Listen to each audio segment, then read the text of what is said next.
오늘 주신 하나님의 말씀 보도록 하겠습니다. 사도행전 8장 4절에서 25절의 말씀을 제가 대신해서 봉독하겠습니다. 4절부터 읽겠습니다. 그 흩어진 사람들이 두루 다니며 복음의 말씀을 전하일세 빌립이 사마리아 성에 내려가 그리스도를 백성에게 전파하니 무리가 빌립의 말도 듣고 행하는 표적도 보고 한 마음으로 그가 하는 말을 따르더라. 많은 사람에게 붙었던 더러운 귀신들이 크게 소리를 지르며 나가고 또 많은 중풍병자와 못 걷는 사람이 나으니 그 성에 큰 기쁨이 있더라. 그 성에 시몬이라 하는 사람이 전부터 있어 마술을 행하여 사마리아 백성을 놀라게 하며 자칭 큰 자라 하니 낮은 사람부터 높은 사람까지 다 따르며 이르되 이 사람은 크다 일컫는 하나님의 능력이라 하더라. 오랫동안 그 마술에 놀랐으므로 그들이 따르더니 빌립이 하나님 나라 및 예수 그리스도의 이름에 관하여 전도함을 그들이 믿고 남녀가 다 세례를 받으니 시몬도 믿고 세례를 받은 후에 전심으로 빌립을 따라다니며 그 나타나는 표적과 큰 능력을 보고 놀라니라. 예루살렘에 있는 사도들이 사마리아도 하나님의 말씀을 받았다함을 듣고 베드로와 요한을 보내매 그들이 내려가서 그들을 위하여 성령 받기를 기도하니 이는 아직 한 사람에게도 성령 내리신 일이 없고 오직 주 예수의 이름으로 세례만 받을 뿐이었더라. 이에 두 사도가 그들에게 안수하며 성령을 받는지라. 시몬이 사도들의 안수로 성령 받는 것을 보고 돈을 들여 이르되 이 권능을 내게도 주어 누구든지 내가 안수하는 사람은 성령을 받게 하여 주소서 하니 베드로가 이르되 내가 하나님의 선물을 돈 주고 살 줄로 생각하였으니 내 은과 내가 함께 망할지어다. 하나님 앞에서 내 마음이 바르지 못하니 이 도에는 내가 관계도 없고 분깃될 것도 없느니라. 그러므로 너의 이 악함을 회개하고 주께 기도하라. 혹 마음에 품은 것을 사하여 주시리라. 내가 보니 너는 악독이 가득하며 불의에 매인 바 되었도다. 시몬이 대답하여 이르되 나를 위하여 주께 기도하여 말한 것이 하나도 내게 임하지 않게 하소서 하니라. 두 사도가 주의 말씀을 증언하여 말한 후 예루살렘으로 돌아갈새 사마리아에 있는 여러 마을에서 복음을 전하니라. 아멘. 하나님의 말씀입니다. 오늘 우리 어린이 금요 성령 집회가 동시에 진행되고 있습니다. 계속해서 여러분 기도해 주시고 우리 아이들이 성령 충만을 받고 또한 어린 시절부터 우리 주님과 동행하는 아이들이 될 수 있도록 여러분 기도 부탁을 드립니다. 사도행전 세상으로 보냄받은 성령 공동체 13번째입니다. 참된 믿음과 거짓 믿음을 분별하라 라는 제목의 말씀을 나누겠습니다. 때로는 우리 삶에 이해할 수 없는 고난이 찾아올 때가 종종 있습니다. 우리가 그 고난의 시기를 지날 때에는 도대체 하나님의 뜻이 무엇인가를 차리기가 굉장히 어렵습니다. 그러나 하나님의 뜻이 없는 사건들은 여러분 없음을 여러분 믿으셔야 합니다. 하나님이 모르시는 일은 없고 하나님이 허락하지 않으면 일어날 수 없는 것이죠. 인생의 크고 작은 일에는 보이지 아니하는 하나님의 어떤 손길과 섭리가 있습니다. 바로 그 정확한 예가 오늘 본문 이 사도행전 8장 초반에 나와 있는데 바로 스데반의 순교로 인한 결과입니다. 우리가 지난 시간에 7장 후반부를 살펴보았는데요, 스데반이 돌에 맞아 순교하였습니다. 이로 인해서 마치 도미노처럼 큰 박해가 예루살렘에 연쇄적으로 일어나기 시작하죠. 그래서 사도들을 제외하고는 그리스도인들은 예루살렘에 머물 수가 없었고 흩어져서 유대와 사마리아 지역으로 떠나야 했습니다. 이것은 자발적인 흩어짐이 아니고 원치 않았지만 비자발적으로 어디론가로 떠나야만 했던 것이죠. 최근에 비자발적으로 원치 않았는데 어떠한 일이 여러분들에게 벌어지셨습니까?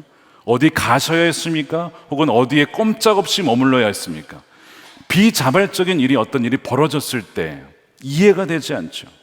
왜 내게 이런 일이 벌어졌을까? 그러나 말씀드린 것처럼 우연히 벌어지는 일은 하나도 없다는 것입니다. 모든 일에는 하나님의 숨겨진 하나님의 뜻과 하나님의 계획이 담겨 있다는 거예요. 스데반의 순교로 인해서 경건한 사람들이 슬퍼했고 슬픔이 가득했어요. 몹시 통곡하여 웁니다.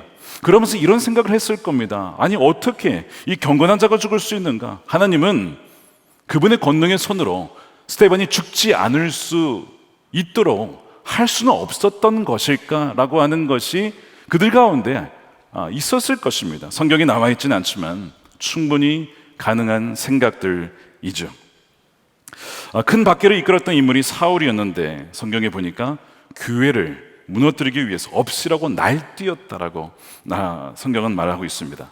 집집마다 찾아 들어가서 사람들을 끌어다가 꺼내어서 감옥에 넘긴 사람이 사울이었습니다. 근데 놀랍게도 이런 박해가 일어날 때, 그리고 이제 결국에는 사람들이 흩어졌는데 성경은 그 뒤에 어떤 일이 벌어진지를 이렇게 기록을 하고 있습니다. 4절 보니까 흩어진 사람들이 두루 다니면서 뭘 하고 있습니까? 복음의 말씀을 전하기 시작했습니다. 그리고 빌립이 사마리아 성에 내려가서 그리스도의 백성에게 전파를 합니다. 흩어진 자들이 자발적으로 간 게 아니라 비자발적으로 어쩔 수 없이 가게 된 이들이 거기에서 가만히 있었던 것이 아니라 복음을 증거하기 시작했습니다. 때를 얻든지 못 얻든지 예수는 그리스도라고 하는 복음을 증거하는 것이죠. 이 흩어지다라고 하는 이 단어, 디아스페이로라고 되어 있는데, 이 디아라는 단어는 무엇을 통하여 비아라고 되어 있고 전치사입니다. 그리고 스페이로는 씨를 뿌린다, 심는다라는 단어입니다. 이 두 단어가 결합된 것이 흩어지다의 의미죠. 그러니까 흩어지다는 것은 어떤 의미냐면 그 안에 심는다는 의미가 담겨 있어요. 그러니까 하나님께서 백성들을 박해를 통하여서 흩어질 수 있도록 허락하셨어요. 박해가 일어나지 않도록 막은 것이 아니라 허락하셔서 흩어지게 하심으로 뭘 하게 하셨다는 겁니까? 사람을 심었고 그 사람을 통하여 복음을 심었다는 거예요. 성경에 보면 이 심다라고 하는 씨를 뿌리는 비유하실 때 예수님께서 씨를 뿌리는 사람, 결국에는 궁극적으로 누가 뿌리는 것이냐면 하나님이 뿌리는 것입니다. 그러니까 이 뿌려서 흩어지게 하여서 그 사람을 어느 지역에 심고 복음을 증거하게 하신 분은 누구십니까? 바로 하나님이 그렇게 하셨다는 것이죠. 하나님이 궁극적으로 백성들을 예루살렘에만 머물지 않게 해서 유대와 사마리아와 땅끝까지 가게 하여서 복음을 듣지 못한 이들에게 듣게 하시는 것이 하나님의 뜻이었다는 것입니다. 어떤 사람들은 사업을 운영하다가 사업이 휘청거립니다. 휘청거려요. 그러다가 이 사업이 망하면 어떻게 되는 것인가? 절망을 하게 됩니다. 근데 바로 그 고난을 통해서 하나님께서 내가 사업을 운영케 하는 것은 단지 돈 벌려고 하신 게 아니구나. 이 자체가 여기에서 내가 복음을 증거해야 될 사람이 있고, 또한 이것을 통하여 복음을 증거할 사명이 내게 있음을 그 고난을 통해서 깨닫고 변화되어 가는 사람들이 여러분 한두 명이 아닙니다. 그 모든 것이 고난 속에 담겨진 하나님의 섭리라고 하는 거예요. 그래서 이들이 퍼져나가게 되는 것은 하나님의 숨겨진 선교에 대한 뜻이 있었던 것이죠. 여러분 비자발적으로 지금 어떤 일을 하고 계십니까? 거기에 담긴 하나님의 손길이 있음을 믿으시기를 축복합니다. 다니엘이 원치 않았는데 어디를 끌려갔어요? 바벨론으로 끌려갔어요. 근데 거기에서 살아계신 하나님을 증거합니다. 왕 앞에서. 요셉이 비자발적으로 애굽에 끌려갔어요. 근데 거기에서 바로 왕 앞에서 누가 꿈을 해몽할 수 있냐? 하나님만이 할 수 있습니다. 하나님을 증거합니다. 비자발적으로 끌려간 다니엘도 요셉도 심지어 에스더조차도 하나님 말을 하진 않지만 하나님이 모든 주권자이심을 그들의 삶을 통해서 그 나라에 증거되고 있지 않습니까? 이것이 하나님의 섭리라는 것이죠. 이 섭리라고 하는 단어, 한자 좀 어렵긴 하지만 한자를 보게 되면 섭자에 어떤 단어가 있냐면요, 섭리의 섭자에 손수자와 소곤거릴 섭자가 합쳐진다는데, 이 한자를 가만 보시면요, 이 소곤거릴 섭자에는 귀 이자가 3개가 붙어 있습니다. 그러니까 귀를 기울여서 들어야 할 만큼 소곤거리다, 이런 의미를 갖고 있는 것이죠. 어떤 의미냐면 하나님께서는 아무리 미세하고 작아 보이고 우리의 삶이 미약해 보여도 우리의 소곤거림이, 우리의 신음소리를 들으시는 분이시라는 겁니다. 그리고 거기에 뭐가 붙어 있어요? 손수자가 있어요. 우리의 모든 상황을 아시고 들으시고 우리의 아픔을, 우리의 형편을 들으신 이후에 그분의 손으로 우리의 인생을 조정하시고 이끄시고 바꿔가신다는 것입니다. 여기에 바로 섭자의 의미가 있어요. 영어는 providence라고 되어 있는데 여기는 provide라고 하는 제공하다라는 의미가 있습니다. 하나님께서는 먼저 모든 것을 다 보시고 그의 삶을 위하여서 미리 예비하시고 제공하시는 그 은혜의 하나님이 바로 섭리의 하나님이시라는 것이죠. 하나님께서는 큰 박해를 통해서 복음이 전해지게 하시고 이제 빌립을 통해서 사마리아라고 하는 곳에 그리스도, 바로 예수가 주요 또한 구세주요, 정말 우리를 구원할 메시아라는 것을 선포하게 합니다. 놀랍게도 이 빌립의 소리에 귀를 기울여서, 귀 세 개가 붙어있는 것처럼 귀를 기울여서 듣는 이들이 있었어요. 그것이 6절인데 세번역 성경으로 보겠습니다. 무리는 빌립이 행하는 표징을 듣고 보면서 그가 하는 말에 한 마음으로 귀를 기울였다. 섭자 잘 생각해 보세요. 귀 세 개가. 그들이 귀를 열어서 복음을 듣게 된 것은 우연이 아닙니다. 하나님의 섭리입니다. 복음을 아무나 들을 수 없고 들어도 다 믿는 것이 아니에요. 근데 이들은 귀를 기울여서 복음을 들었습니다. 그리고 그것을 믿기 시작합니다. 이것이 바로 하나님의 손길이었다는 것이죠. 복음을 듣게 하시려는 하나님의 섭리가 이미 사마리아 땅 가운데, 그 어둠의 땅 가운데 하나님께서 움직이고 계셨다는 것입니다. 오늘 이국으로 팀이 출발했어요. 저희가 이제 예비 시작가 바로 전에. 그 땅이 참으로 어떻게 보면 복음으로 황폐화된 곳인데 하나님께서는 그 땅 가운데서도 듣게 하실 하나님의 백성들이 있는 줄로 믿습니다. 바로 그것이 하나님의 섭리라는 거예요. 그래서 이 말씀을 알아차릴 수 있는 민감한 귀가 사마리아 사람들에게 있었습니다. 그리고 그 귀를 기울였을 때 어떤 일이 벌어졌는가, 놀라운 일이 벌어지는데 7절입니다. 많은 사람에게 붙었던 더러운 귀신들이 크게 소리를 지르며 나가고, 귀신이 떠나가는 거예요.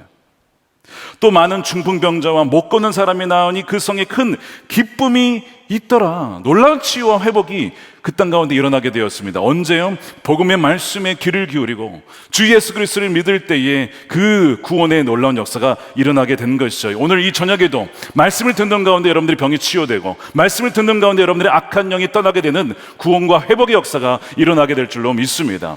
믿는 자에게 그런 능력이 나타나게 된다는 것입니다.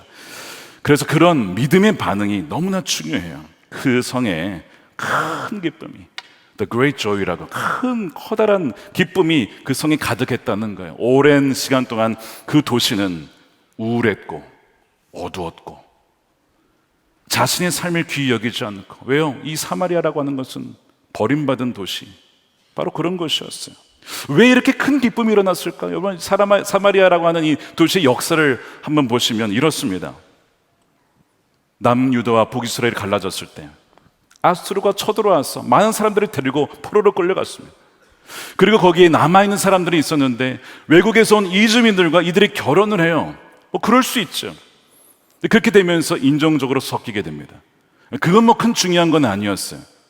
더 악한 것은 종교 혼합주의가 발생하게 됩니다. 그런데 이 남유다 사람들이 보기에는 이 민족이 피가 섞인 거에 대해서 굉장히 거부감을 가졌어요. 아니, 어떻게 피가 섞일 수 있느냐, 이러면서 말이죠. 그래서 이 사마리아 사람들을 혐오했고 그들과 상종하지도 않았고 근처에 가지도 않으려고 했습니다. 이 사마리아 사람들이 받았을 이 억울함과 한맺힘을 한번 상상해 보십시오. 수백 년간 버림받았고 소외받았고 저들은 섞인 사람들이야, 이런 표현을 들어가면서 산 사람들이 사마리아 사람들입니다. 그러니까 그들의 영적으로, 정서적으로 얼마나 어두웠을까요? 기쁨이란 것이 있었을까요? 물론 나름대로 이 그리심산에 성전을 지어서 예배를 했다라고 하는 기록이 있긴 한데 과연 그것이 그들에게 참된 기쁨이었을까? 아닙니다. 그들에는 바로 악한 마음이 들어갔고 미워하는 마음과 원수된 마음 때문에 귀신들이 들어가고 악한 영들이 그들을 사로잡아서 삶을 황폐하게 시켰던, 그것이 이 사마리아 사람들이었죠. 근데 거기에 복음이 들어갔어요. 예수님이 당신들을 위해서 구원하러 오셨다, 당신들을 사랑하신다라고, 하나님께서 육신이 되어 오셔서 죽기까지 사랑하신다라는 그 복음을 들으니 얼마나 많은 눈물과 애환과 동시에 기쁨이 일어났을까요? 바로 이것이 사마리아에 그렇게 큰 기쁨이 일어난 이유였던 것이죠.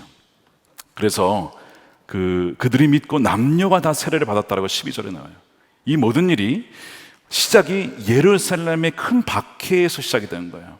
슬픈 일이었어요. 정말 다시는 일어나고 싶지 않은 그런 일들이었는데, 그러나 그것이 변화여서 큰 기쁨으로 바뀌었다는 것입니다. 여러분, 우리가 하나님의 섭리 가운데 있음을 믿으시길 축복합니다. 아무리 우리의 삶 가운데 어려운 일과 회피하고 싶고 정말 비자발적으로 하고 싶지 않은 어떤 일이 벌어졌을지라도 하나님, 이 모든 것을 하나님의 손 가운데 합력하여서 선을 이루실 주님을 찬양합니다. 그래서 매 순간마다 내가 순종해야 될 것이 무엇인지, 내가 믿음으로 반응해야 될 것이 무엇인지를 알게 하여 주십시오. 그러면 그것을 통해서도 하나님의 뜻은 반드시 이루어지게 된다는 것입니다. 바로 이것이 숨겨진 오늘 이 8장 초반부의 메시지예요. 자, 뒤이어서 사마리아의 복음이 전해진 소식이 이제 예루살렘에도 퍼집니다. 한글 성경은 사마리아의 도 복음이 전해졌다는 소식, 이렇게 되어 있습니다. 어떤 뉘앙스가 느껴지십니까? 사마리아의 도 복음이 전해졌어? 그러니까 약간 편견이 느껴지죠. 어쨌든 사도들은 그 소식을 듣고 예루살렘에서 사도들을 보내는데 베드로와 요한이 오게 돼요. 그러면서 오게 된 것은 그들에게 성령을 부어주기 위해서 온 것입니다. 아직 복음을 받아들이긴 했지만 성령이 내리지는 않았다라고 되어 있죠. 자, 17절에 보십시오. 이는 아직 한 사람에게도 성령 내리신 일이 없고 오직 주 예수의 이름으로 세례만 받을 뿐이었더라. 이에 두 사도가 그들에게 안수하며 성령을 받는지라. 언제 성령 받았어요? 안수했을 때 성령을 받았습니다. 여러분, 주 예수님을 우리가 주요 구세주로, 두 개는 구분되는 것입니다. 우리의 왕으로, 우리의 죄를 사해 주시는 구세주로 우리가 믿고 영접하면 성령이 우리 안에 내주하시게 됩니다. 믿으십니까? 누구든지 예수님을 그렇게 믿는 사람은 사람 안에 성령이 와 계시는 거예요. 근데 이것을 알아차리는 사람이 있고 모르는 사람이 있어요. 그러니까 내 안에 성령이 계시지만 모르는 사람들이 있습니다. 그래서 이것을 말씀을 통해서 또한 우리의 삶을 통해서 우리가 검증해 볼 수 있어야 돼요. 우리가 이미 1:1 양육교재에 나와 있는 것처럼 예수님을 주님이라 부르는가, 하나님을 아버지라고 부르는가, 내가 정말 미워한 사람을 용서할 수 있는 그 마음이 드냐, 전도하고 싶은 마음이 드냐, 이 하나하나가 다 뭐냐면 성령이 내주하시는 증거죠. 그래서 이 모든 것들이 있을 때에만 내 안에 주님이 계시구나, 성령이 계시구나 하는 것을 알게 되는 거예요. 그런데 이 사마리아인들의 경우는 좀 특별했어요. 복음을 분명히 믿었는데 성령이 임하지 않은 겁니다. 이와 비슷한 케이스가 나중에 사도행전 19장 가면 사도 바울의 선교, 이 에베소 선교에서도 비슷한 상황이 일어나게 됩니다. 예수님을 믿었는데 성령은 임하지 않은 것입니다. 그러나 바울이 안수를 하자 그들에게도 성령이 임하게 돼요. 오늘 본문과 흡사한 상황이 또 벌어지게 되죠. 성경은 안수를 받아야만 성령이 임한다라고 말씀하지 않습니다. 안수 없이도 성령이 임합니다. 여러분들이 믿을 때에 성령이 임할 수 있어요. 복음을 들을 때에 성령이 임합니다. 그러나 성경은 동시에 안수가 성령이 임하는 통로 중에 하나라고 분명히 말씀하고 있습니다. 여러분, 안수에 대해서 얼마나 알고 계십니까? 우리는 안수가 그냥 안수겠지 뭐, 그냥 머리에 얹고 손 기도하는 거지 뭐, 이렇게 생각하는 경향이 있는데 여러분, 그렇지 않습니다. 이 안수라고 하는 것은 성령의 역사하는 통로입니다. 예수님께서 아이들이 내게 오는 것을 금하지 말라라고 하면서 안수기도 해주신 거 기억나십니까? 마태복음 19장 13절에 사람들이 예수께서 안수하고 기도해 주심을 바라고 어린 아이들을 데리고 오매 제자들이 꾸짖었어요. 제자들이 막는 거예요, 오지 못하도록. 그러자 예수님께서 이르시되 어린 아이들을 용납하고 내게 오는 것을 금하지 말라. 천국이 이런 사람일 것이니라. 그들에게 어떻게 해요? 안수하시고 그다음에 거기서 떠나셨습니다. 우리가 매주 금요 성령 집회 때 첫 주에 다음 세대를 위한 안수 기도를 하는 근거가 바로 여기 있습니다. 오늘은 선교의 주제로 드리는데 그래도 우리가 예배 후에 오늘 안수를 할 겁니다.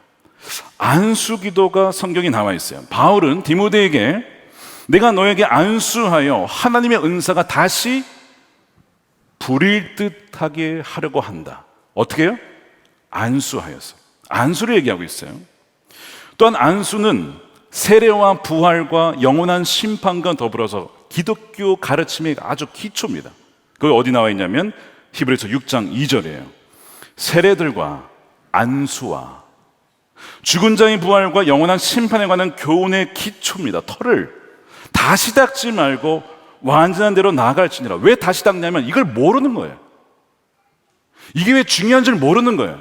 그래서 다시 교육을 한다는 거죠. 그래서는 안 된다는 거예요. 이걸 기초인데 왜 모르냐 이거죠. 아마 이 구절에서 안수에 주목했던 분은 아마 거의 없으실 겁니다. 물론 이 안수라는 단어가 부활보다 중요한 것은 아닙니다. 하지만 말씀드린 것처럼 안수를 무시하지 말라 이거죠. 안수를 함부로 해서도 안 되지만 경히 여겨서도 안 됩니다. 안수를 통해 성령을 받기도 하고 충만히 임하기도 하고 권능이 임하기도 하기 때문이죠. 그래서 우리가 안수 기도를 하는 것이고, 우리가 목회자를 세울 때에도 안수하여 세우는 것이죠.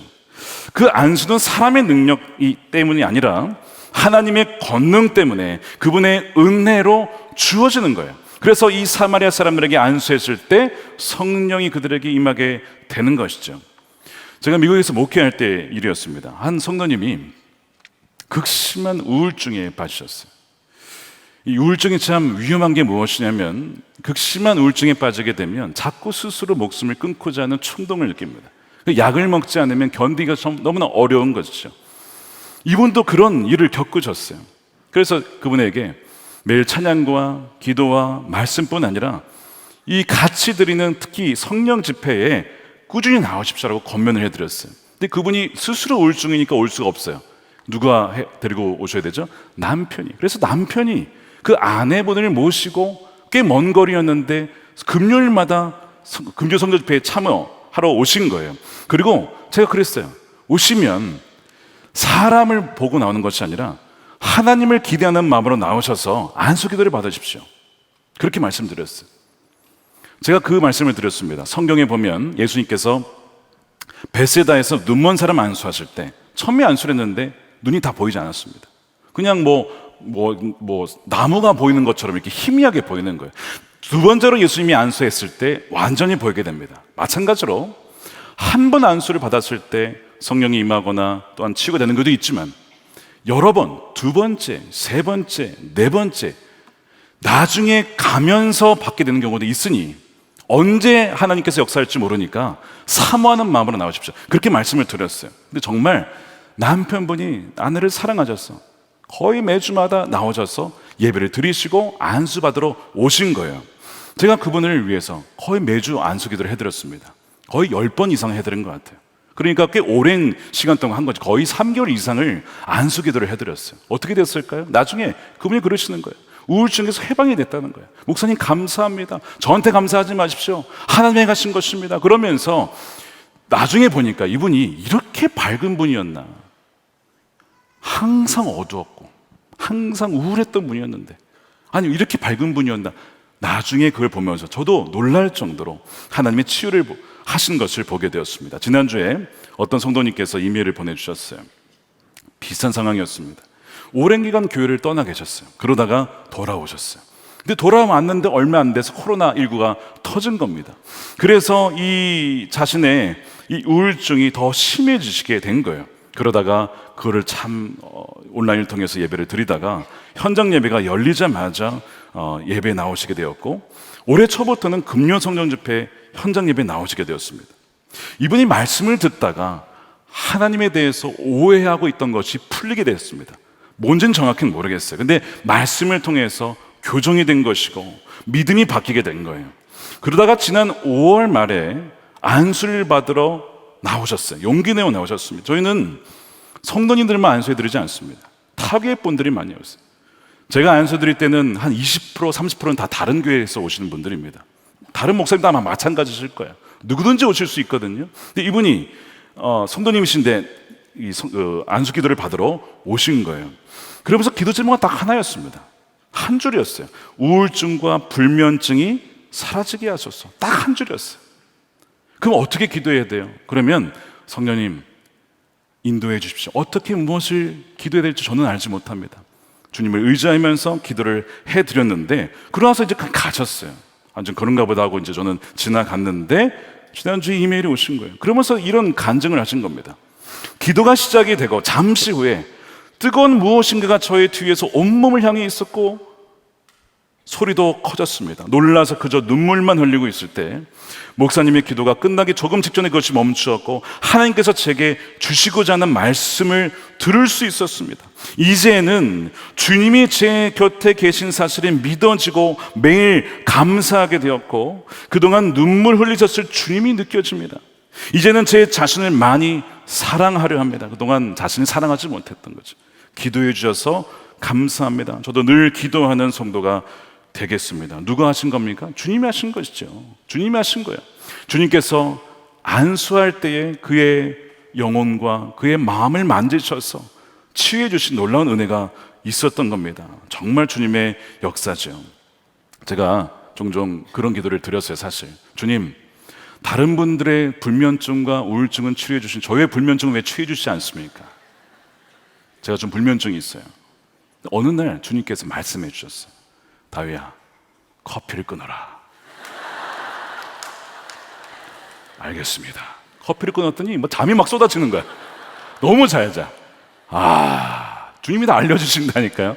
커피를 너무 많이 마셔가지고 한 잔 이상 드시지 마세요, 여러분. 잠이 잘 안 올 수가 있습니다. 어떤 분은 커피랑 자는 게 무슨 상관이냐 막 이런 분들이 계신데, 어찌됐든 주님께서요, 어떻게 역사할지 우리는 알지 못하지만 주님만 의지하고 정말 주님 외에는 내 의지가 없고 내가 바랄 자가 없습니다라는 마음으로 나올 때 주님께서 그들 가운데 임재해 주신다는 것이죠. 중요한 것은 한 번만이 아니라 우리가 이제는 매 순간 매일마다 주님이 나와 함께 계시고 내 안에 계신 성령을 따라 민감하게 순종하는 삶을 살아가야 된다는 것이고, 성령께서는 그렇게 인도해 주신다는 것입니다. 믿으시죠? 그 믿음으로 나가는 여러분 되시기를 축복합니다. 이렇게 회복이 되는 거예요. 안수할 때 그런 놀라운 일이 벌어졌어요. 자, 그런데 문제가 이제 발생합니다. 사마리아인들이 안수를 받을 때 성령이 임하는 것을 누가 봤냐면 시몬이라고 하는 이 마술사 시몬이라는 사람이 보고 깜짝 놀랐습니다. 아니, 손을 얹었는데 성령이 임하면서 막 그들이 막 변화되고 막 귀신이 떠나가고 막 치유가 되고 이러니까 놀란 거예요. 깜짝 놀란 거예요. 그래서 그의 마음에 어떤 마음이 들었냐면, 내가 돈으로 안수하면 성령이 내리게 하는 그 권능을 좀 사야겠다, 이런 마음이 든 겁니다. 자, 그것이 18절이에요. 시몬이 사도들의 안수로 성령 받는 것을 보고 돈을 주고 살 수 있다고 생각한 거예요. 이르되 이 권능을 내게도 주어 누구든지 내가 안수하는 사람은 성령을 받게 하여 주소서 하니. 이 시몬이 누구냐면 사마리아에서 마술하던 사람인데, 많은 사람들이 이 시몬이 하는 마술을 보고 그를 쫓았습니다. 너무 놀라운 거예요. 이 마술을 보면서 사람들이 이 시몬의 마술을 하나님의 능력이라고 믿을 정도로 많은 사람들이 현혹했습니다.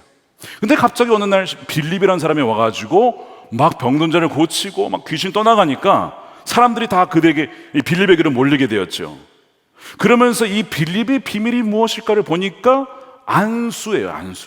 안수할 때 성령이라고 하는 어떤 힘 같은 것이 느껴지면서 막 변하니까, 그 능력을 내가 받아야겠다라고 생각을 했는데, 돈이면 되지 않겠나, 돈을 주어서 그 권능을 사겠다라고 생각을 한 거예요. 자, 그런데 이 성경에 보면 시몬도 빌립의 전도를 받았습니다. 복음을 들었어요. 그리고 심지어 믿었어요. 더 놀라운 것은요, 세례도 받았습니다. 자, 보세요. 12절입니다. 빌립이 하나님 나라와 예수 그리스도의 이름에 관하여 전도하면 그들이 믿고 남녀가 다 세례를 받았는데 시몬도 믿었어요. 그리고 세례도 받았습니다. 그러니까 지금 시몬이 믿고 세례를 받았으면 그리스도인이죠? 뭔가 애매할 땐 대답하지 않는 것이 현명한 방법입니다. 잘하셨습니다.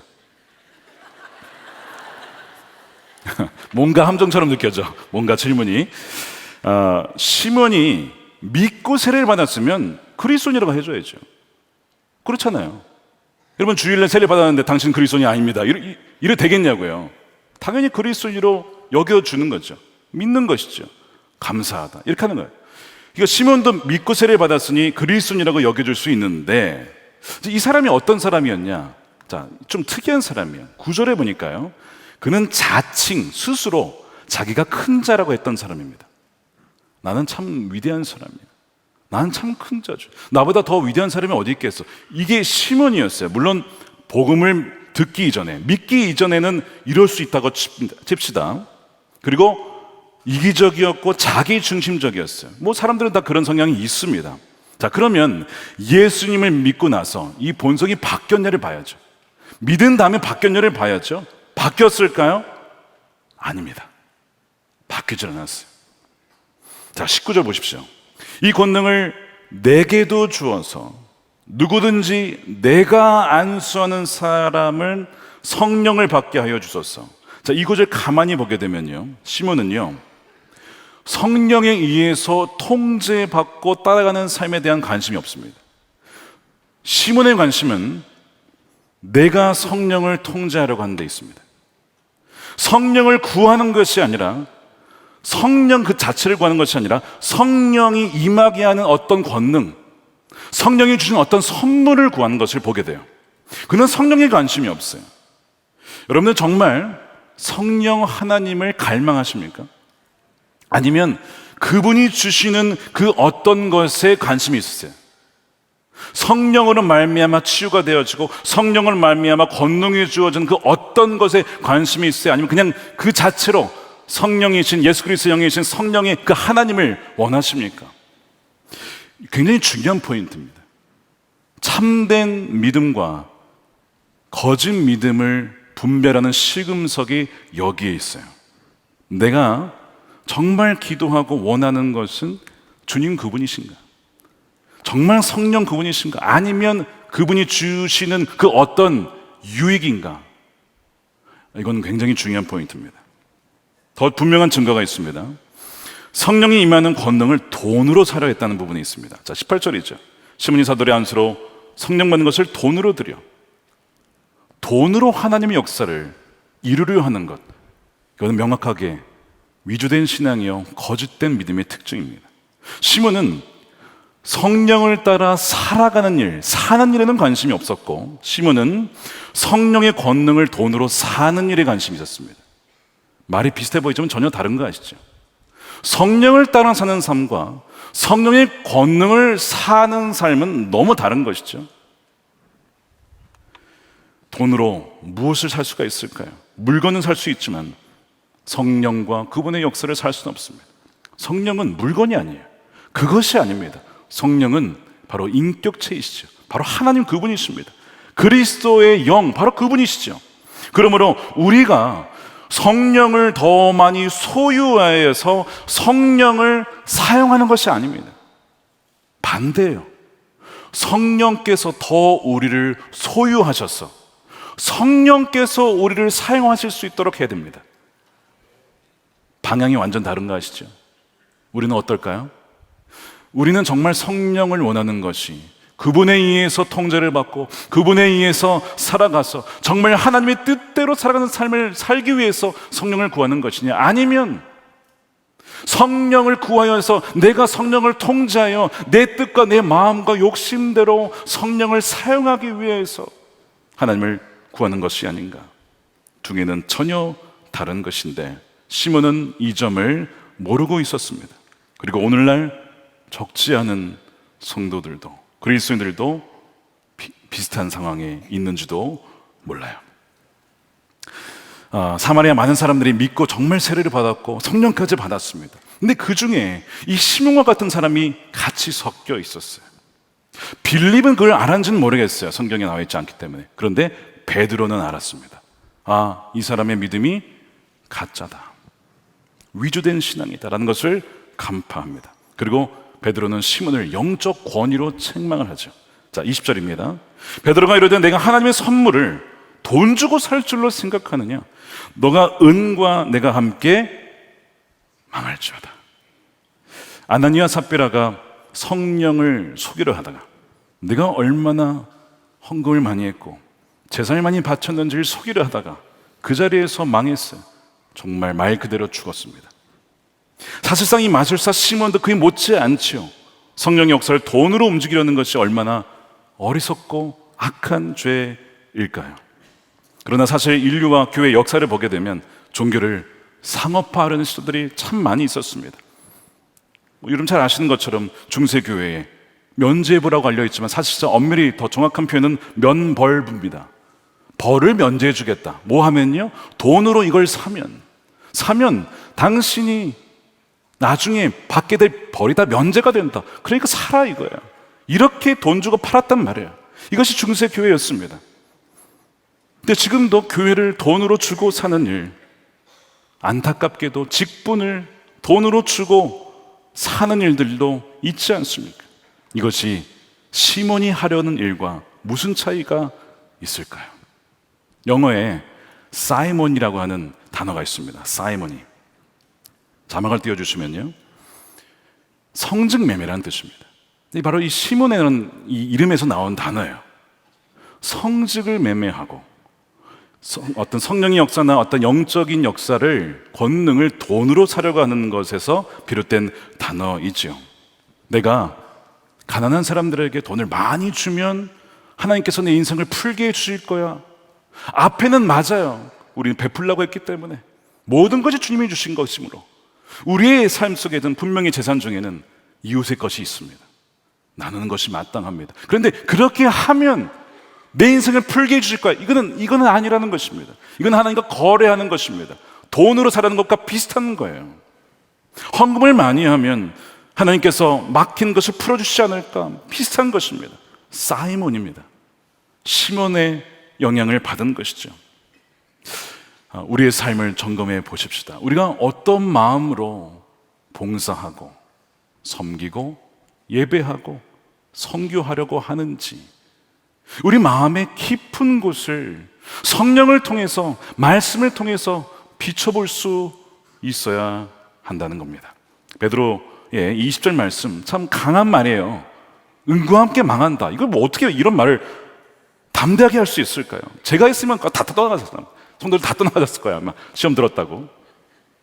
베드로니까 할 수 있는 거야. 베드로가 담임 목사인 교회는 참 좋겠죠.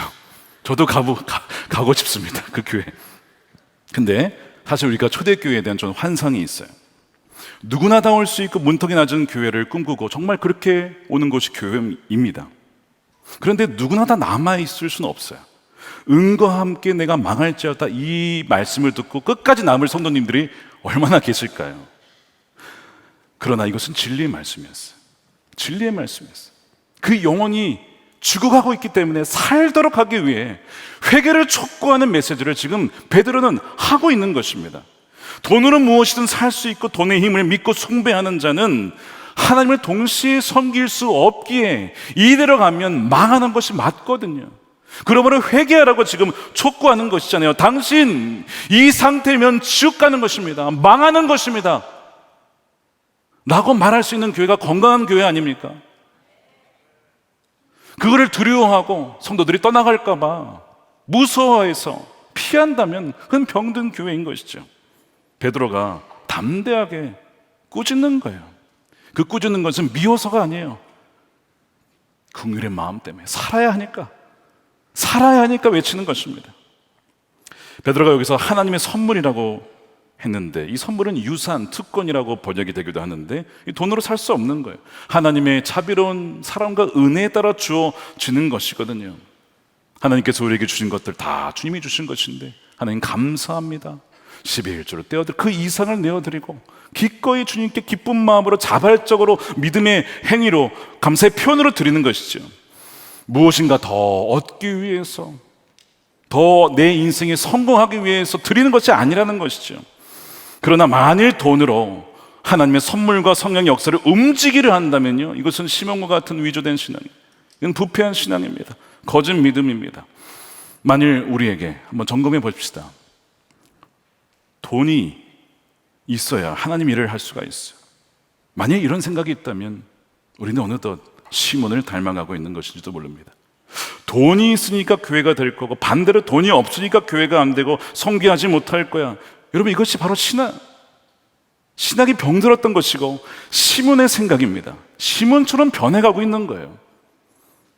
우리 안에 한번 점검해 보세요. 이 성교만이 아니라 내가 하는 모든 일도 돈이 없어서 안 돼.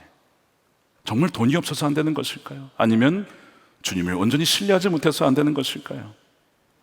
이 시몬의 신앙이 가짜인 또 하나의 증거가 나오는데 바로 마음입니다. 21절에 보니까 하나님 앞에서 너의 마음이 바르지 못하다, 이런 얘기를 해요. 이 마음이 병들어 있다는 거예요. 거기에 무엇이 있는지를 봤냐면 23절에 보니까 이렇게 되어 있어요. 내가 보니 너는 악독이 가득하며 불의의 메인바 되었다. 우리말 성경에 이렇게 되어 있습니다. 내가 보기에 당신은 악의가 가득하고 죄에 사로잡혀 있습니다 라고 번역을 했습니다. 시몬은 자신의 믿지 않았을 때, 아니 지금 사실 믿은 게 아니었죠. 자기 중심적인 죄와 탐욕을 회개하지 않았어요. 회개하지 않은 채 그저 성령이 주시는 어떤 유익만을 원한 거야. 그러니까 옛사람의 모습을 끊어버리고 나는 죽었습니다 버리지 않은 채에 이것을 얻으려고 했기 때문에 이것은 아무런 생명의 역사가 없었던 것이죠. 그는 여전히 탐욕에 사로잡혀 있었고 여전히 불의의 메인바된 상태였습니다. 베드로는 그걸 본 거예요. 당신 하나도 바뀌지 않았어. 겉으로는 바뀐 것 같지만 속은 하나도 안 바뀌었어 라고 베드로가 지금 그 중심을 꿰뚫고 말씀하고 있는 것이죠. 그래서 뭘 얘기하는 거예요? 회개를 외치는 겁니다. 그것을 회개하십시오. 주께 기도하십시오. 그러면 혹시 하나님께서 용서해 주실지도 모릅니다라고 외치는 것입니다. 여러분, 이 시몬의 거짓 믿음, 가짜 회심, 위조된 신앙이 오늘날은 없는 줄 아십니까? 여러분, 얼마나 많은지 몰라요. 얼마나 알고도 있지만 가라지가 많은지 모릅니다. 그래서 우리가 이것을 분별할 수 있어야 된다는 거예요. 이 시몬의 열매를 보니까 가짜였어요. 속된 말로 뭐라고요? 전문적 용어가 있죠. 짝퉁. 가짜 믿음이었어요. 가짜 믿음. 베드로가 시몬에게는 아무런 분깃이 없다라고 얘기를 해요. 21절에요. 하나님 앞에서 내 마음이 바르지 못하니 이 도에는, 이 복음입니다. 내가 관계도 없고, 너는 복음을 믿은 게 아니에요. 분깃될 것도 없다는 거예요. 분깃, 하나님이 주시는 유업이 없다는 것입니다. 천국 백성이 아니라는 것입니다. 아직은 아니라는 거예요. 그러므로 회개하라고 말씀하고 있어요. 근데 이 말씀이 저에게 또한 우리 모두에게 주시는 메시지인지도 몰라요. 우리 안에도 시몬의 이 모습이, 시몬의 이 마음이 있는지도 모른다는 것입니다. 그래서 오늘 이 시간 기도할 때에 성령께서 우리 마음을 비춰주십시오. 우리의 숨겨진, 우리의 더러워진 마음, 우리의 바르지 못한 마음이 있는지를 주여 알려주시기를 원합니다. 그렇게 기도하는 여러분 되시길 축복합니다. 이 그의 회심이 위조되는 것이라을 보여주는 마지막 증거가 끝까지 회개를 안 합니다. 끝까지 여전히 자신이 기도해야 되는데 기도하지 않고 기도 부탁만 해요. 여러분, 기도 부탁하는 것 중요한 거 아닙니까? 기도해 주세요. 저를 위해 기도해. 너무 중요한 거예요. 근데 본인도 기도를 해야 돼요. 근데 이 시몬은 본인은 기도를 안 합니다. 24절 보십시오. 시몬이 대답하여 이르되 나를 위하여 주께 기도하여 말하는 것이 하나도 내게 임하지 않게 하소서. 굉장히 신앙적인 것 같은데 본인은 기도를 하지 않고 또한 회개하지도 않습니다. 더 중요한 것은요, 그저 자기가 그냥 망하지 않게 하는 데에만 관심이 있어요. 아니, 지금 망하지 않게 하려면 회개하라고 그렇게 얘기했는데, 주께 기도하라고 했는데 왜 그 말을 듣지 않고 계속 다른 것만 하는지 너무나 안타까운 모습을 보게 됩니다. 여러분, 이 말씀은요, 우리에게 분명히 증거하고 있어요. 복음을 믿었다고 하지만 진짜 믿음이 아닐 수 있습니다. 세례를 받았다고 해서 구원받은 것이 아니고 자기 중심성은 여전히 살아있을 수 있다는 것을 말하고 있어요. 그래서 속지 말라라고, 분별해야 된다라고, 점검해 봐야 된다고 말씀을 합니다. 반드시 믿음의 열매가 있는지를 보라는 거예요. 다른 사람 따지지 말고 먼저 누구에게? 우리 자신에게. 우리 자신의 열매가 무엇인지를 보라는 것입니다. 삶의 열매가 무엇인지, 입술의 열매가 무엇인지, 순종의 열매가 무엇인지를 보라는 거예요. 나를 말미암아 다른 사람들이 어떻게 변해진지를 보라는 거예요.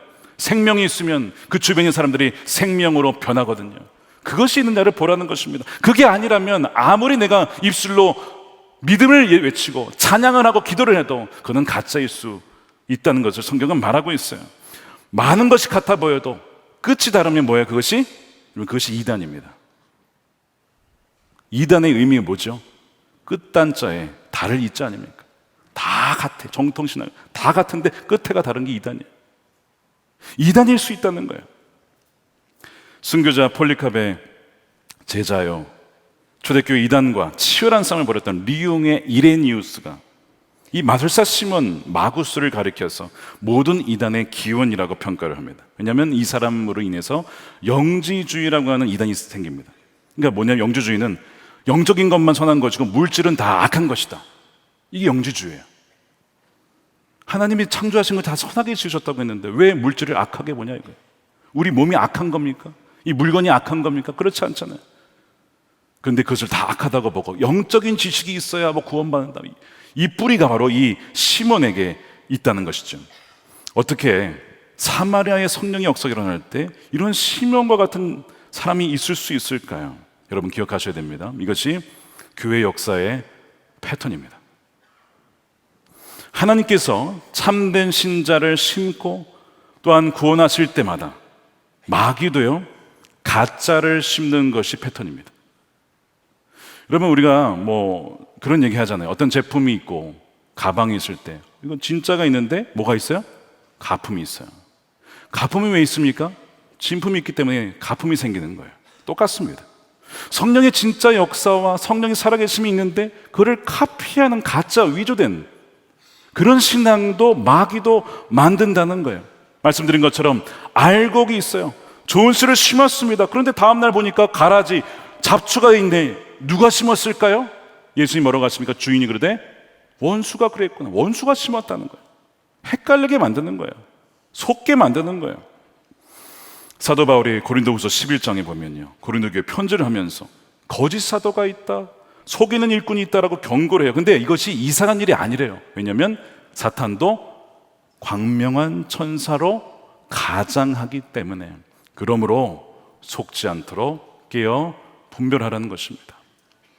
4세기 초대교회 예루살렘의 대주교였던 키릴로스라는 분이 있어요. 이분이 참 성경 탁월하게 강의를 하셨고 순수한 복음을 수호하고 이단으로부터 가르치는 일에 전생에 바친 분입니다. 이분의 소명이 뭐였냐면 한 사람 한 사람을 정말 그리스도의 군사로 제자로 세우려고 했던 분이었어요. 근데 이분이 남긴 책이 있는데 거기에 교육 강연에 보면 세례 교육한 내용이 나와요. 그리고 어떻게 초대교회 때 새신자를 양육했는지가 나와 있습니다. 세례에 받겠다고 하는 사람이 있으면요 예비자 과정이 있었어요. 몇 년인 줄 아십니까? 3년입니다. 3년을 받아야 이제 준비가 됐다라고 여기는 거예요. 그 다음에 준비가 되면 두 번째 과정이 들어가요. 40일간 들어갑니다. 그것이 바로 세례 적임자 교육이에요. 이게 40일간 진행이 돼요. 그 다음에 마지막에 세례를 주는 거예요. 왜 이렇게 철저하게 했을까요? 당시에는 이단이 많았기 때문이고 첫 번째. 두 번째는 거짓 회심자가 많았기 때문에 그렇습니다. 믿는다고 하는데 이 시몬과 같은 이들이 있었기 때문에 그 과정을 통해서 검증하고 정말 참된 믿음인지를 돌아보게 했다는 것이죠. 그래서 초대교회가 폭발적인 힘이 있었던 거예요. 왜요? 다 진짜만 그 안에 역사하는 성령의 역사가 있었기 때문에 그런 것이죠. 그러면서 이 키릴로스가 무슨 얘기를 하냐면 예수님을 믿을 때 버려야 할 것이 있다라고 얘기를 해요. 그것이 바로 쓴 뿌리의 유혹이라고 해서 과거에 익숙했던 세상의 삶입니다. 이것을 버렸느냐? 이게 굉장히 중요한 점검상이라는 거예요.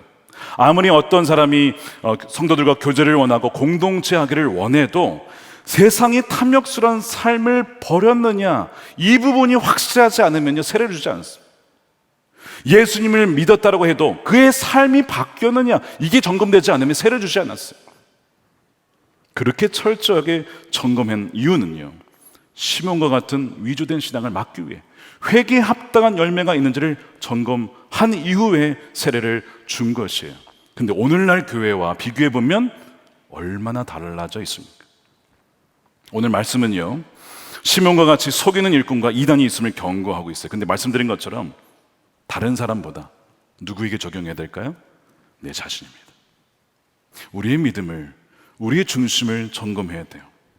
우리는요, 남의 눈에 티는 잘 보는데 내 눈에 들보를 보지 못합니다. 저는 이 말씀을 준비하면서 시몬의 이 모습이 내 안에 들어와 있지는 않은가를 돌아보며 회개하며 기도하지 않을 수가 없었습니다. 먼저 주님은 이 말씀을 통해서 우리를 듣게 하시는 거예요. 그리고 오늘 이 저녁에 귀 세 개를 모아서 주님이 무슨 말씀을 나에게 주시는가, 그렇게 귀 기울여 듣는 이들에게 생명의 말씀이 들어가게 하고 또한 회개케 하여서 거듭나게 하여서 참된 복음의 역사가 일어나게 될 줄로 믿습니다. 오늘 말씀에 보면 내가 마술사 시몬과 같은 위조된 신앙은 아닌가를 점검해야 돼요. 자, 이것을 한번 점검해 보십시오. 내 믿음은 예수 그리스도만을 의지하고 신뢰하는 믿음인가? 더 이상 다른 것을 의지하지 않는가? 두 번째, 내 믿음은 오직 예수 그리스도만을 높이는가? 사람이 스스로 높아질 공간은 없어요. 아까 시몬은 스스로를 큰 자라고 했죠. 그런데 복음으로 말미암아 이제는 정말 주님만을 높이는가?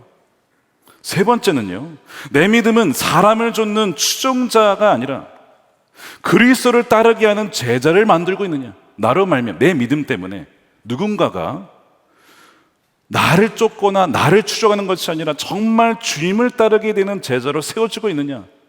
중요한 점검해야 될 부분입니다. 빌립과 베드로는요, 사람이 아니라 추종자가 아니라 예수님을 따르게 만들었어요. 세리요는 끊임없이 왜 나를 주목하느냐? 어린 양을 보라고 끊임없이 돌렸죠. 그가 흥하여야 되고 나는 쇠하여야 하리라. 하나님 쓰신 사람들 공통점이에요. 끊임없이 주님께로 관심을 돌렸어요. 주님을 따라야 됩니다. 사람을 추종하지 마십시오라고 얘기하는 겁니다. 네 번째, 내 믿음은 속이는 마술과 같은 권력이 아니라 진정한 치유와 회복을 가져다 주는가? 나로 말미암아 주 예수께서 역사하셔서 정말 그 마음이 치유되고 위로를 받고 주님을 알게 되어지고 믿음이 잃었던 사람들이 회복이 되어지고 하는 일들이 정말 일어나고 있느냐? 바로 이것이 참된 믿음의 열매입니다. 여러분들의 삶 가운데 이런 열매들이 가득 맺혀지게 되기를 주님의 이름으로 축복합니다. 오늘 말씀을 들으면서 내 안에 시몬과 같은 위조된 신앙이 있다라고 생각하는 분이 아마 계실 겁니다. 그러면 소망이 없는 것일까요? 아닙니다. 오늘 말씀에 복음이 있어요. 뭐냐면 22절이에요. 우리 함께 따라 읽겠습니다. 시작. 그러므로 너의 이 악함을 회개하고 주께 기도하라. 혹 마음에 품은 것을 사하여 주시리라. 하나님은 자비로운 분이십니다. 그분은 사랑이 있습니다. 우리가 우리의 죄를 고백하고 우리의 죄를 주님 앞에 솔직하게 다 쏟아 놓을 때, 회개할 때 그분은 용서해 주시는 분이세요. 여기 보면요, 마음에 품은 것을 사하여 주신다고 했어요. 이 마음에 품은 것이 무엇이냐면 우리 안에 숨겨진 동기입니다. 이기적인 동기입니다. 탐욕스러운 동기입니다. 내가 하나님께 기도하고 금식하고 하나님 나라를 위해서 섬기는 참된 숨겨진 동기가 무엇일까? 이게 정말 순수하게 하나님을 사랑하고 내 이웃을 사랑하기 위한 것일까? 아니면 그 다른 숨겨진 다른 무엇이 있을까? 그거를 묻는 거예요. 마음에 품은 것이란 바로 그것을 말하는 것입니다. 마치 시몬이 그 권능을 통하여서 내가 더 높아지고 내 능력이 더 나타나게 되는 것을 원하여 성령을 구했던 것 같이, 혹시 우리 마음에 그런 것이 있다면 이 시간 우리가 그것을 회개하고 내려놓을 수 있어야 되는 거예요. 우리는 얼마든지 왜곡된 동기로 내게 있는 것을 나눠줄 수도 있어요. 얼마든지 이기적인 동기로 내 몸을 불사르고 줄 수도 있습니다. 그러나 사랑이 없으면 아무런 유익이 없다고 했습니다. 우리는 얼마든지 타락한 동기로 회사를 다닐 수도 있고 사업을 운영할 수도 있고 심지어 목회도 할 수 있어요. 그러므로 우리 안에 시몬의 모습이 있다면 주님, 회개하오니 우리의 죄를 용서해 주시고 깨끗하게 씻어 주시옵소서. 탐욕으로 성령을 구했고 제 마음이 바르지 못했습니다. 올바른 마음과 순전한 동기로 주 앞에 나아가기를 원합니다. 하나님, 내가 더 인정받고 높아지고 더 갖기 위해 성령을 찾았는데 이런 죄를 회개합니다. 이제는 정말 성령이 나를 더욱더 소유하게 하시고 성령에 이끌린 삶을 살아가게 하여 주시옵소서.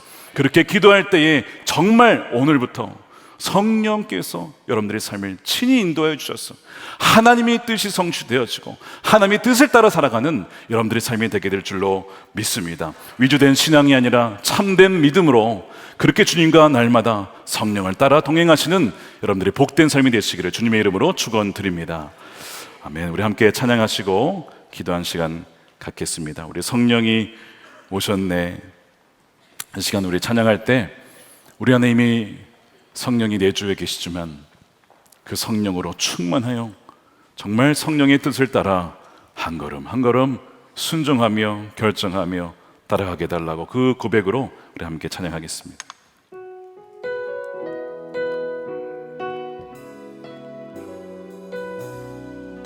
무한 시절 지날 때 무한 시절 지날 때 깊은 한숨 내쉴 때 그런 풍경 보시며 단식하는 분 있네. 고와 같이 너희를 버려두지 않으리. 내가 너희와 영원히 함께하리라. 함께하리라. 억눌린 자가 자유함이 없는 자 피난처가 되어주십니다. 피난처가 되시는 성령님께 주의 영이 계신 곳에 참 자유가 있습니다. 주의 영이 계신 곳에 참 자유. 진리의 영이신 성령이 오셨네. 진리의 영이신 성령이 오셨네. 우리 두 손 들고 찬양합니다. 성령이 오셨네. 성령이 오셨네. 성령이 오셨네. 내 주에 보내신 성령이 오셨네. 우리 인생 가운데 친히 찾아오셔서 그 나라 꿈꾸게 하시네. 지날 때 무한 시절 지날 때 깊은 한숨 내쉴 때 그런 풍경 보시며 단식하는 분 있네. 고와 같이 너희를 버려 내가 너희와 영원히 함께하리라. 내가 너희와 영원히 함께하리라.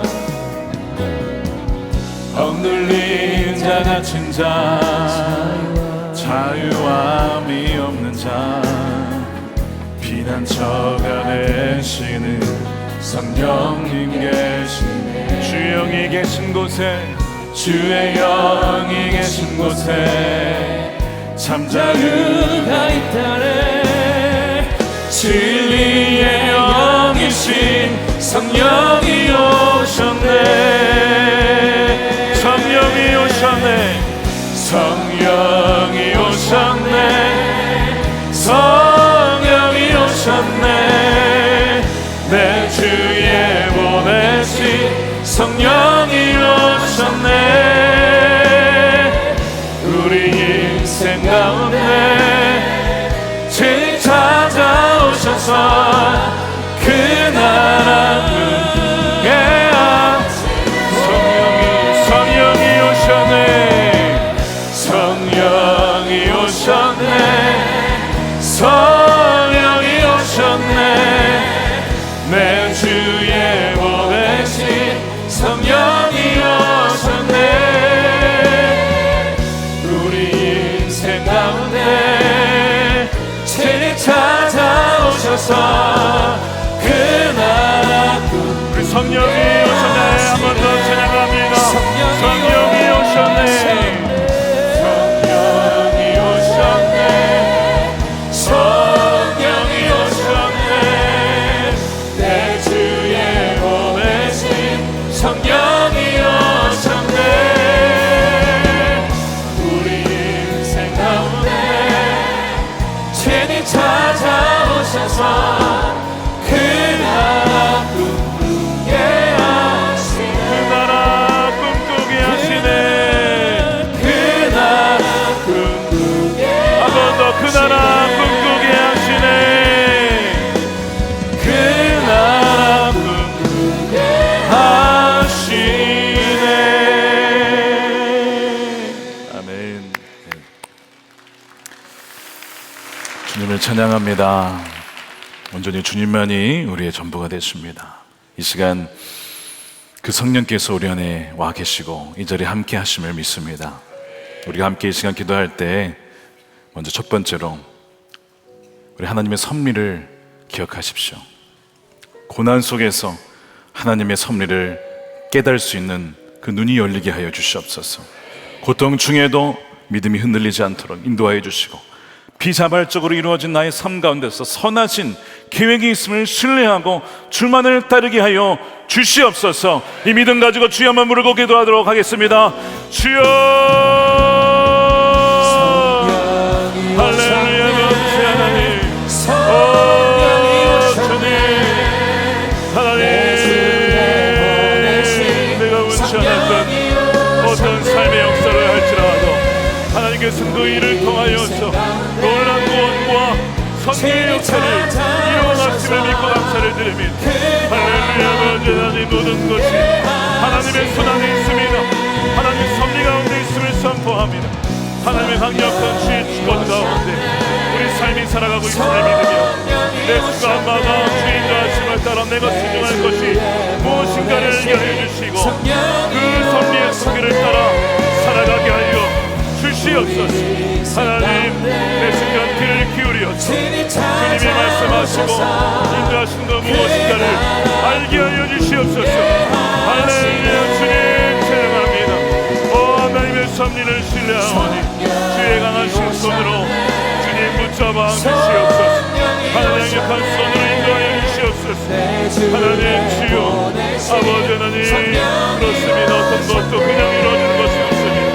모든 것이 하나님의 섭리 가운데 하나님 하나님 뜻 가운데 선한 계획이 이루어지고 있음을 믿고 찬양하오니 주여 놀라운 성령을 아버지 보내주시고 역사하여 주시옵소서. 우리 두 번째로 기도하겠습니다. 오늘 말씀을 들으면서 많은 생각이 들으셨을 것입니다. 그 가운데 시몬의 모습이 나의 모습은 아닌가, 나의 모습에도 시몬의 거짓된 믿음이 있음을 아마 보게 하셨을 것입니다. 이 시간은 기도할 때 주님, 참된 진정한 믿음을 더하여 주시옵소서. 여러분, 아까 중요한 포인트가 정말 주님을 그리고 성령을 원하는 것이죠. 그 어떤 성령이 주시는 어떤 권능, 치유 다 좋습니다. 하나님 우리에게 하나님 뜻 가운데 다 안배해 주시고 때에 맞춰서 주실 거예요. 그런데 우리가 원하는 것은 그게 아니라 그냥 주님 그분이십니다. 예수 그리스도 그분만을 원하는 것이고요, 예수님이면 충분합니다. 나는 정말 예수님만 충분하기를 원합니다. 성령으로만 충분하기를 원합니다. 그렇게 원할 때에, 그 나라를 구할 때에 구하지도 아니었던 우리에게 필요한 모든 것을 더하여 주실 줄로 믿습니다. 시몬과 같은 주님 위주된 신앙이 아니라 오직 성령으로 충만해요. 성령께서 나를 더욱더 소유하여 주셔서 성령의 뜻대로만 살아가게 하시고 나를 사용하여 주시옵소서. 내가 성령을 통제하는 것이 아니라 성령이 나를 통제하고 성령이 나를 이끌어 주시옵소서. 주여 한번 외치고 기도하겠습니다. 주여,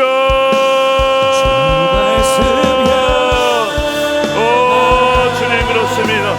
내가 성령을 통제하고 나의 뜻대로 좌지우지 하는 것이 아니라 더욱더 성령이 수요가 되기를 원하고 성령이여 나를 사로잡아 주시고 성령의 충만한 가운데 머물게 하여 주시옵소서. 오직 예수로만 충만케 하시고 예수로만 만족하며 주 예수 그리스도 한 분이면 충분합니다. 여호와는 나의 목자시니 내게 부족함이 없으리로다. 할렐루야. 아버지 하나님을 찬양합니다. 이 믿음으로 살아가게 하여 주시옵소서. 그 믿음으로 선포하며 나갑니다. 사랑하는 우리 모든 성도들, 예수님이면 충분한 믿음, 성령의 충만함으로 약한 때와 시기를 이기게 하시고 아버지 날마다 깨어서 주를 바라보며 나갈 수 있도록 할렐루야 역사하여 주시옵소서. 하나님 그렇습니다.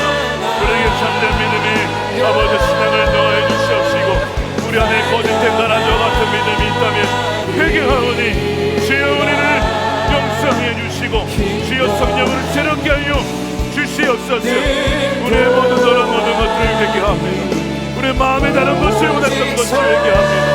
주여 아버지 우리의 거짓된 마음 용서하여 주시옵소서. 우리 마음의 동기의 질서를 회개하기를 원하며 할렐루야. 주님 참된 믿음, 진정한 믿음을 더하여 주시고 순결한 믿음을 더하여 주시고 성령과 같은 믿음을 더하여 주시옵소서. 할렐루야. 주님은 성령의 권능을 더하여 주시옵소서. 할렐루야. 주여 성령의 충만함을 모든 이들마다 한 명도 빠짐없이 각 사람 가운데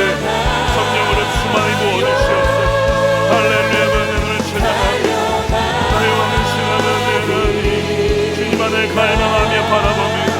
이 저녁이 우리 인생의 눈이 모인 때가 되게 하시고, 아버지 그 전에 모든 더러운 악의와 하나님 더러운 모든 우리는 버리고 변화되어 주님 맘이 되게 하여 주시옵소서.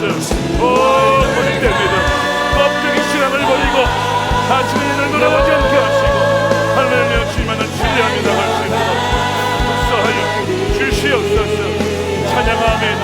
나의 왕이시는 주님께만 영광이 되고 하나님께만 영광이 되게 아버지 사용하여 주시옵소서. 네, 오늘도 우리 있는 자리에서 우리 기도하실 수 있겠고요, 우리 강단에 올라오셔서 간절히 기도하실 수 있겠습니다. 기도하실 때 또한 무릎 꿇고 기도하는 것, 또 간절히 기도하는 것, 몸이 달라지면, 자세가 달라지면 우리 마음도 간절해지죠. 기도하셔도 좋겠고요. 또한 우리 안수 기도가 필요하신 분들은 나오십시오. 기억하십시오. 우리 목사님들에게는 어떤 능력이 없습니다. 우리에게는 아무런 능력이 없습니다. 능력은 오직 주님께 있고 성령 그분께 있는 것입니다. 여러분들의 믿음으로, 순전한 마음으로, 전심으로 오직 하나님만을 갈망하며 나올 때 어느 누가 안수를 하든 그들을 통하여 여러분들에게 성령으로 임하고 충만케 되어지며 묶어졌던 것이 풀어지고 해방되어진 놀라운 은혜가 있게 될 줄로 믿습니다. 그리고 그 믿음으로 나아져서 기도 받으셔도 좋겠습니다. 이 시간 우리 세 번째로 기도할 때 우리의 탐욕적인, 이기적인, 자기중심적인 숨겨졌던 동기를 회개했으면 좋겠습니다. 우리가 주님을 사랑하고 하나님 나라를 사랑하고 그렇기 때문에 봉사도 하고 제사도 삼고 선교도 합니다. 그런데 그 마음 한켠에 사실 우리 시몬과 같은 마음을 가질 때가 있음을 우리는 부인할 수가 없습니다. 우리 이기적인 마음, 탐욕스러운 마음, 여전히 하나님을 사랑한다고 하지만 그 다른 동기, 무엇을 더 얻고자, 형통하고자, 성공하고자, 잘되고자, 일이 풀리고자 그 마음이 왜 없겠어요? 그리고 주님은 그것을 완전히 악하다라고 보진 않아요. 우리 연약함을 아시기 때문에. 그러나 주님께 나올 때 이 시간 우리가 그 탐욕스러웠던 동기를 내려놓기를 원하십니다. 하나님께 숨길 게 하나도 없습니다. 하나님 다 아세요. 다 아신다고요. 다만 우리가 주님 헛된 것을 품었습니다, 그렇게 고백하고 회개하기를 원하시는 것뿐이에요. 하나님은 다 아시는데 왜 그냥 가만히 계셨을까요? 기다려주시는 것입니다. 하나님, 저 잘못했어요. 저 잘못했어요. 주님보다 다른 거 더 사랑했어요. 그렇게 원하시는 거예요. 오늘 이 시간 저도 말씀을 준비할 때 참 많은 찔림이 있었고 회개하지 않을 수 없었습니다. 동일한 마음이 여러분들에게 있는 줄로 믿습니다. 이 시간 기도할 때 주님, 시몬과 같이 이기적이고 탐욕스러웠던 동기를 회개합니다. 우리 마음을 정결케 하여 주셔서 바른 마음과 순전한 마음으로, 동기로 나아갈 수 있도록 인도하여 주시옵소서. 오직 주님의 뜻에 합당한 삶을 살게 하여 주시고 하나님께만, 주님께만 영광을 온전히 올려드리는 우리 삶이 되게 하여 주시옵소서. 그는 흥하여 하리고 나는 쇠하여 하리라. 오직 주님만이 드러나는 삶이 되게 하여 주시옵소서. 우리 두 손 들고 기도합시다. 주여, 우리 가운데 이 시간 온전한 순전한 마음의 동기를 회복하여 주시고 순전한 마음으로 주를 위하여 주님과 함께 동행하며 주께 다가갈 수 있는 우리 삶이 되게 해달라고 우리 주여 한번 외치고 기도하겠습니다. 주여,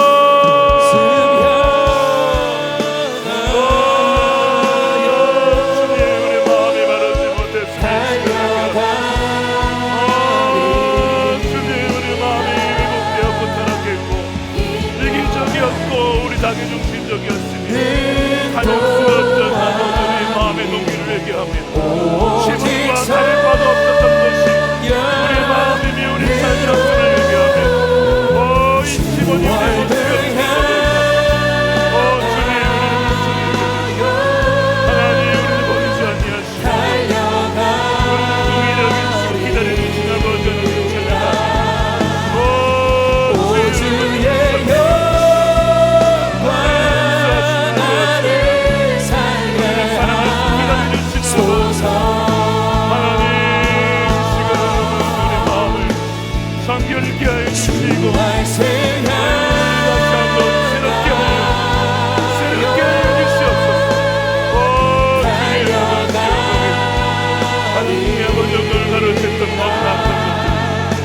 언제나 영광을 하나님 것으로 가로채려고 했던 것이 있으니 주여 오직 주님의 것이고 모든 것이 주님께